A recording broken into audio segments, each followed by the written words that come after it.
Why are you feeding her with your hands like that?" "Where is the mother of this child?" the woman asked, her voice sharp, suspicious, and more startled than genuinely concerned.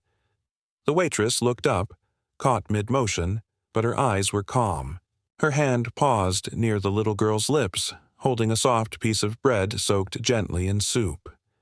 "She was scared to eat," the waitress said softly. "I just wanted her to feel safe." The little blind girl leaned closer, clutching the waitress's sleeve, her tiny fingers holding tight as if letting go would send her spiraling back into darkness. The woman, who had just walked in, stood still.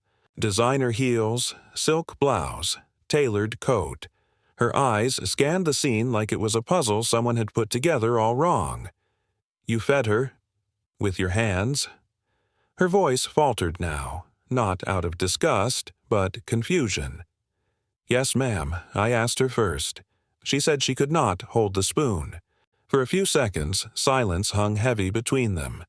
The billionaire mom looked down at her daughter, her only child. Dressed in white, her hair done in soft curls. She looked peaceful, even happy, sitting cross-legged on the floor beside this woman in a wrinkled apron.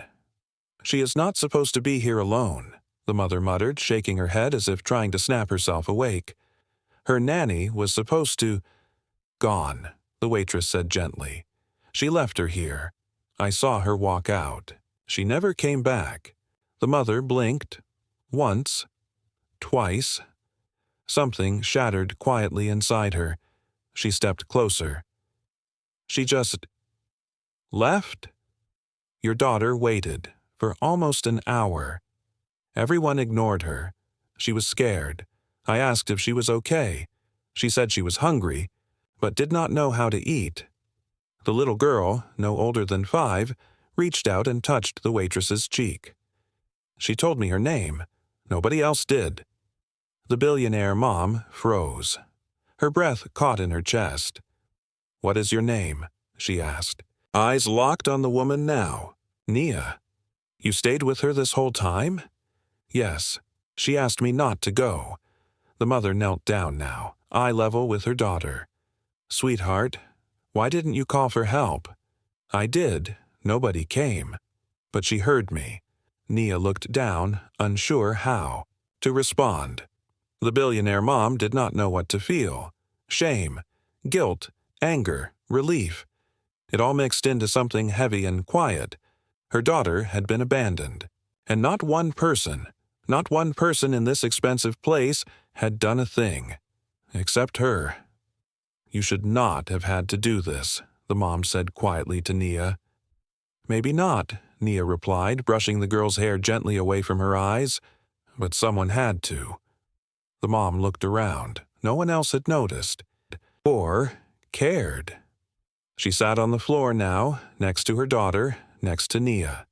The restaurant's marble floors felt cold, but her heart had never felt warmer and heavier at the same time. "What did she talk to you about?" she asked suddenly. "Puppies, thunder, how much she hates the smell of strong perfume, and how her dad used to sing to her at night." The mother's lips trembled. "He died 3 years ago." Nia nodded. "She remembers. She told me he had a deep voice and called her his little drum because she used to tap everything." The mother smiled weakly through tears. That was his nickname. For her. No one else knew that. The little girl leaned against Nia again. "Can I go home with her?" That question struck like lightning. Sharp, unforgiving, honest. "No, baby," her mom said quickly, forcing a smile. "She works here. You are coming home with me." The little girl nodded slowly but did not let go of Nia's sleeve. "Can she visit me then?" "Sometimes?" Her voice cracked. "She makes me feel not invisible." That broke something raw inside the mother. "You are not invisible," she whispered. "Not to me. Not anymore." But the girl looked at her like she was not sure. The mother turned to Nia. Would you come over sometime? Just to talk to her? Until I can figure things out." Nia hesitated. "Ma'am, I am just a waitress." No, you are the only person who saw my daughter when no one else did, not even me. And in that moment, nothing else mattered. Not the clothes, not the title, not the money. Just a mother realizing how far she had drifted from the one person who needed her most. She stood up and held out her hand to Nia. I am Serena. Nia shook her hand gently. I know. Serena blinked. You do? Yes, she told me. She said her mom is important and smart, and that she works too much, but she is still her favorite person. The billionaire's eyes filled again. As they left the restaurant together, Serena, her daughter, and the woman who had stepped in where no one else had, a strange calm settled. And not everything was fixed, but something had changed, forever. Do you even know what her favorite color is? The waitress did not say it loud, but it hit harder than a scream. The billionaire mom froze. She opened her mouth to answer, but nothing came out. The waitress did not gloat. She just turned. Back to the child, adjusting her sweater gently, making sure her fingers did not brush the girl's skin too fast, like she knew every small movement mattered.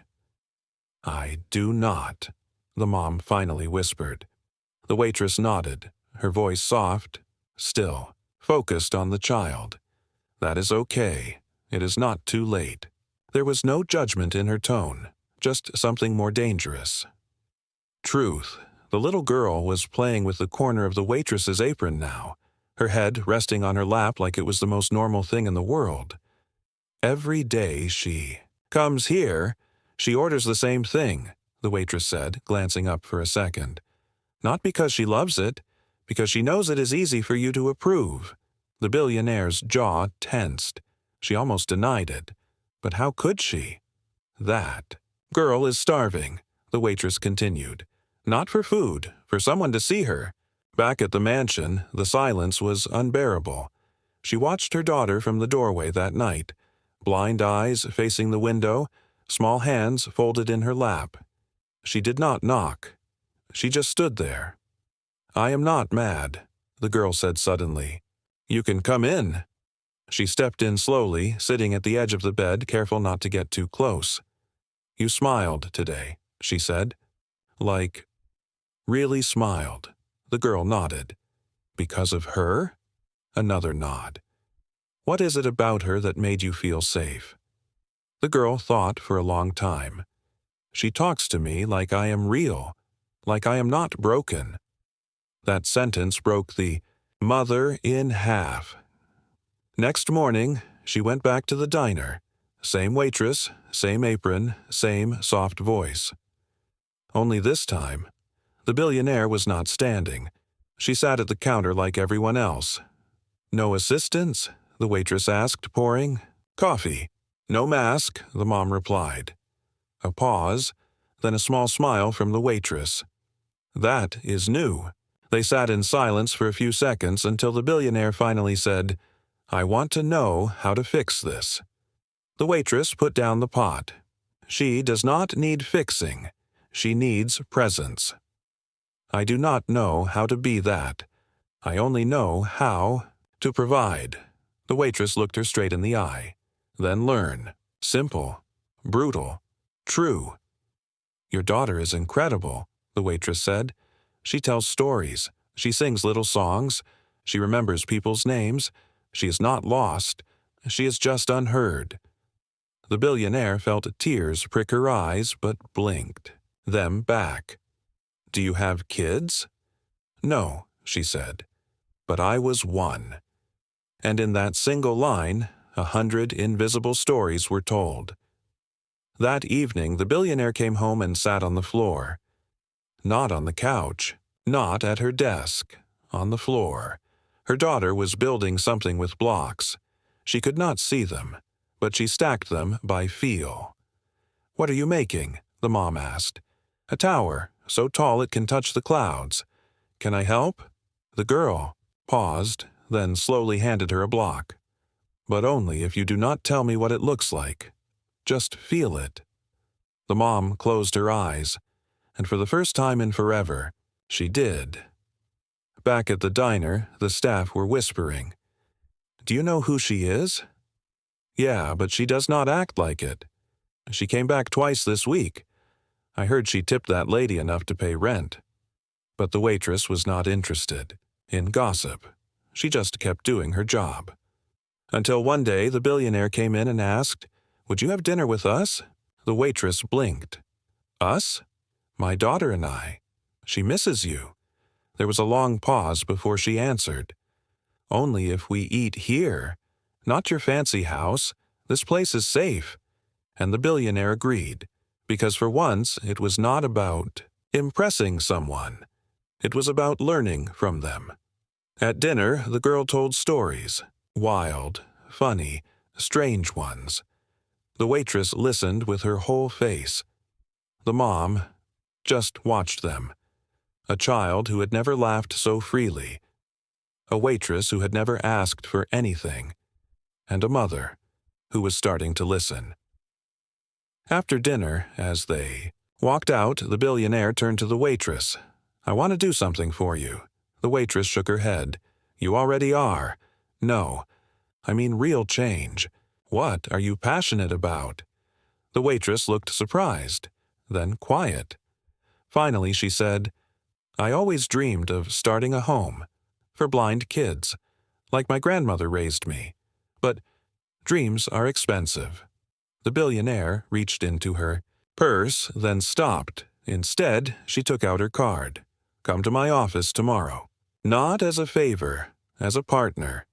That night, as the waitress walked home, she kept checking her pocket, not because she doubted the offer, but because no one had ever believed in her like that. Not for what she could do, but for who she already was. And the next morning, she did go. Not in a dress, not in heels, just in her uniform. Because that was the woman who earned that seat. And she was not about to pretend to be anyone else. "You changed her life. But are you ready to stay?" The waitress heard the words, but she kept her eyes on the little girl twirling barefoot in the grass. "I never asked to be part of your world," she said softly. The billionaire mom stepped closer. "You did not have to. You earned it." There was a long pause. Then the waitress turned to her. "Then let us stop pretending. What do you really want from me?" The air was still. "I want you to come work for me. As her caretaker. As someone I can trust." The waitress blinked slowly. "You do not even know my last name." "I know my daughter smiled with you. That is enough for me." The silence was louder now. "Why me?" the waitress asked. The mom took a breath. "Because no one else stayed when she cried. You stayed." That night, the waitress did not sleep. She stood at her apartment window, watching streetlights flicker. Could she do it? Enter that world? Could someone like her walk into marble floors and million-dollar walls and not feel like an intruder? Her hands trembled, not because she was scared, but because for the first time, someone wanted her. Not her labor, not her silence. Her. The next morning, the billionaire fired the nanny. No headlines, no cameras, just a private goodbye, and in her place, the waitress arrived. No makeup, no stylist, no speech, just herself, and that was enough. The little girl ran toward her, arms outstretched. "You came." The waitress knelt. "Of course I did. Did you think I would miss breakfast?" The girl giggled. "I made a list of things I want to do with you." "Oh yeah? What is on top?" "Feel the wind, eat pancakes with too much syrup, and learn to ride a horse." The waitress raised an eyebrow. "That is a tall order." The girl tilted her head. "Is it too much?" The waitress smiled. "For you, never." The mother watched all of this from the hallway. Her daughter had changed. She spoke more, laughed louder, slept better, but it was not magic. It was presence. Love was not a solution. It was a commitment. And now, It was being tested. One evening, after a long day, the billionaire walked into the garden and saw the waitress and her daughter sitting on a blanket, heads close. "She said she wants to feel the rain," the waitress whispered when the mom joined them. The mother did not hesitate. "We can make that happen." They waited days for the forecast to match. Then, finally, the clouds came. They ran outside, barefoot. No umbrellas, no coats, just laughter and cold drops.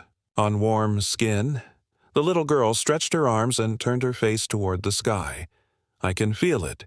It is dancing on my fingers." She was spinning, screaming with joy, and the billionaire mom stood frozen, tears mixing with the rain. "I missed so much," she whispered. The waitress did not say anything. She just placed a hand gently on her back. "You are here now?" Later. That night, after the girl was asleep, the billionaire sat with the waitress on the kitchen steps. "I need to ask you something," she said. "Go ahead. Why do you do this? Why care so deeply for a child who is not even yours?" The waitress stared ahead, her voice quiet. "Because once I was her, and no one stayed." The billionaire's face changed. "You were blind?" The waitress shook her head. "No, but I was invisible." A long silence. "I had a mom," the waitress said, "but she never saw me. Not really. I talked, and she nodded.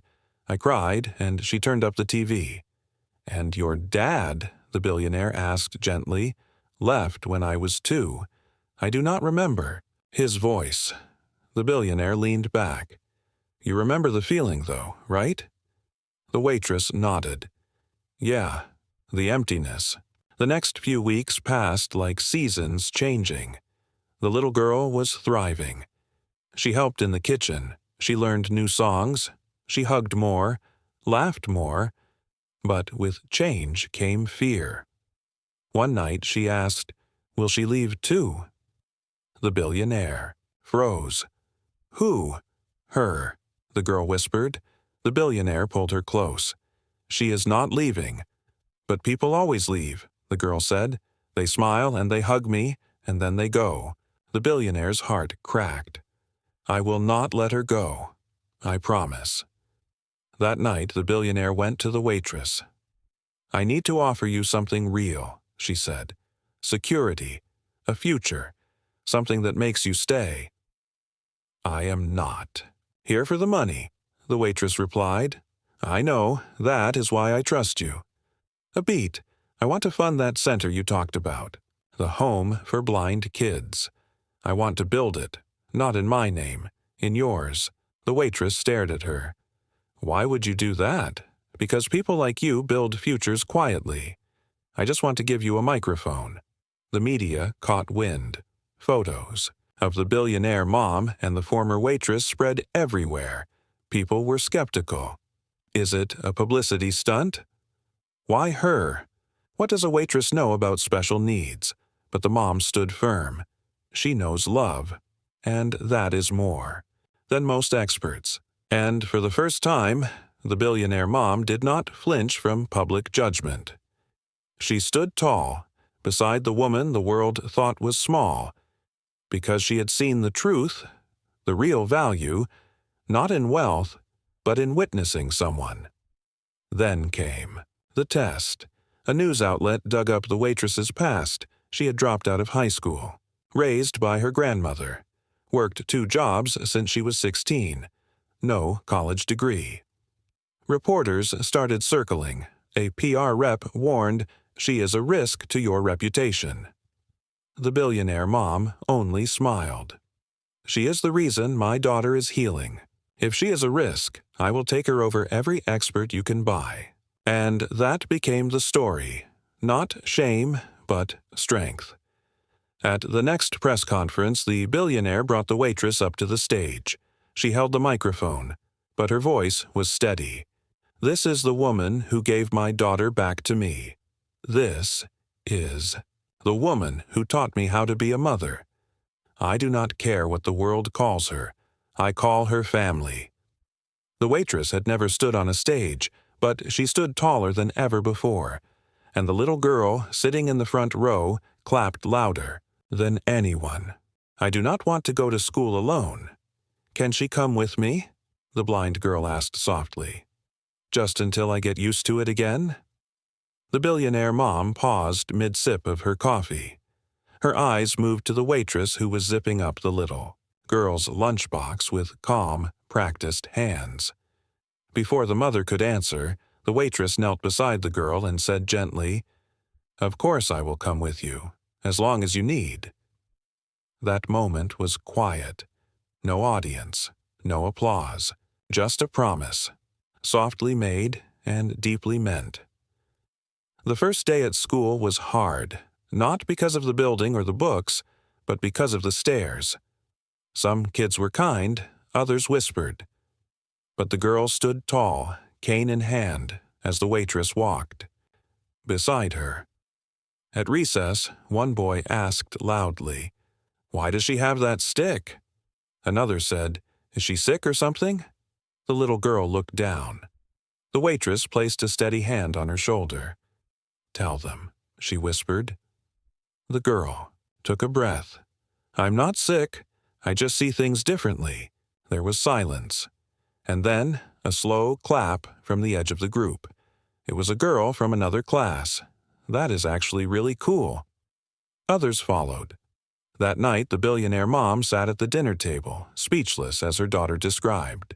Recess like it was a victory, and in a way, it was.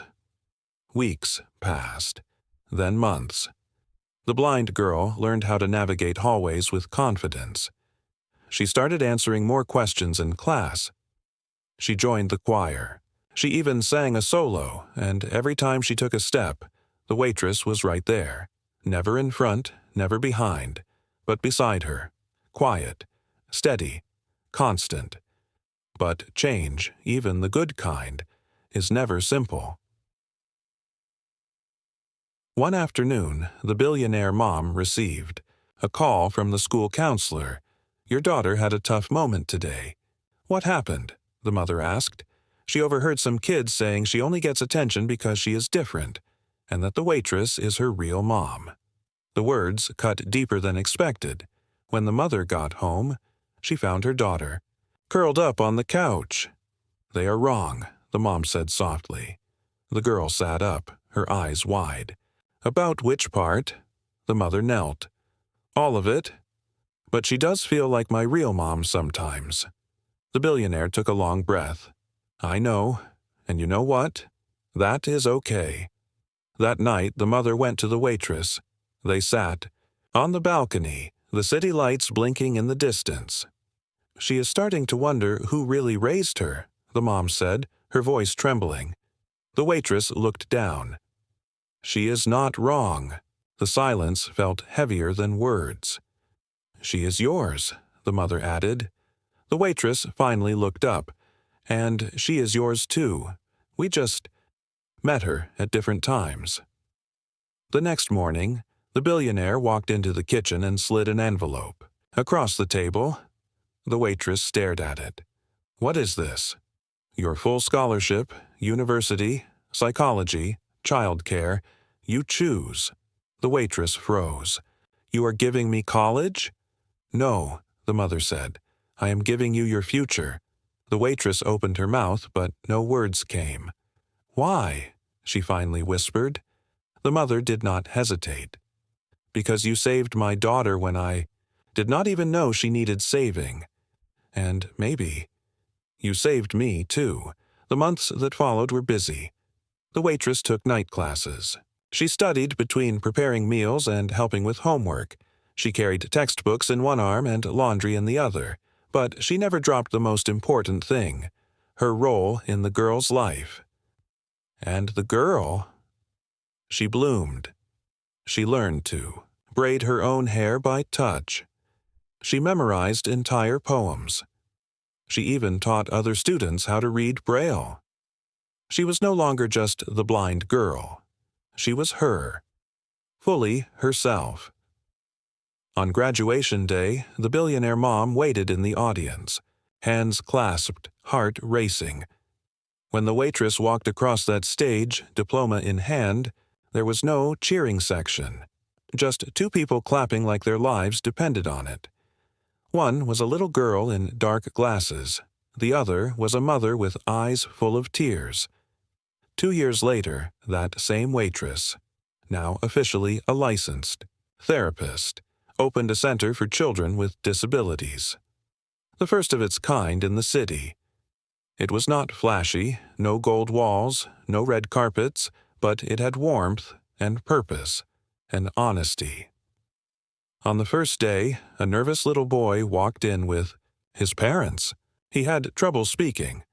The therapist knelt to his level, smiled, and offered him a toy without a word. He smiled back. That was all she needed. Outside the building, right by the front doors, was a plaque. Carved in gold letters it read, "The girl who could not see, and the woman who always did." One afternoon, a reporter visited the center for a feature story. She asked, "Do you ever think about how far you have come?" The therapist looked out the window, where her former employer, now friend, was helping the little girl, now almost a teenager, set up for an art show. "I do," she said quietly, "but it is not about how far I have come. It is about how deep I stayed." That night, at a small celebration in the center's courtyard, the girl stood in front of a microphone. She was taller now. Her voice had a new strength. "I used to think being blind meant I could not do things. But I was wrong. I can do anything, because someone saw me when I could not see myself." She turned toward the therapist. "Thank you for never walking away." The therapist smiled, blinking back tears. And the billionaire mom. She stood at the back, hand over her heart, whispering, "Thank you for walking in when I did not know the door was open." The three of them, once strangers from different worlds, stood together as the sun dipped behind the city skyline. No blood tied them. But something stronger did. Choice, love, and the courage to stay.